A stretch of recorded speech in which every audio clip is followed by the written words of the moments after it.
আপনি আল্লাহুম্মা বিসমিকা আমুতু আহিয়া বলে বিছানায় যাচ্ছেন, ঘুমোতে যে আপনি কখনো পাপ কাজের সাথে জড়িত হবেন না।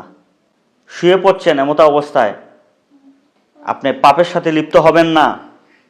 গান শুনে শুনে ঘুমাবেন না, মোবাইলে অশ্লীল দৃশ্য দেখে ঘুমাবেন না, ঝগড়াঝাটি করে ঘুমাবেন না, মিথ্যা কথা বলে ঘুমাবেন না, মোবাইলে অন্যের সাথে মিথ্যা প্ররোচনা দিবেন না, মিথ্যা ওয়াদা করবেন না, মিথ্যা প্রতিশ্রুতি দিবেন না।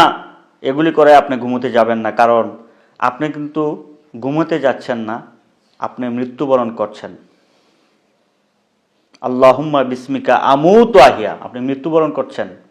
আবার যখন ঘুম থেকে উঠবেন তখন বলবেন আলহামদুলিল্লাহিল্লাযী আহিয়ানা বাদামা ওয়া মাতানা ওয়া ইলাইহিন নুশুর। এটা বলে আপনি উঠতেছেন।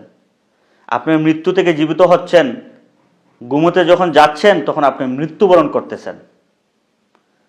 এই সময়ে ভুলেও আপনি কোনো পাপের সাথে লিপ্ত হবেন না, কারণ হতে পারে এটা আপনার জীবনের শেষ ঘুম, হতে পারে আপনার জীবনে আর হয়তো সূর্য উদিত হবে না, হতে পারে চক্ষু আর মেলে দিনের আলো আপনি দেখতে পারবেন না, হতে পারে এই দুই চক্ষু কখনো আপনার আত্মীয় স্বজনকে আর দেখতে পারবে না।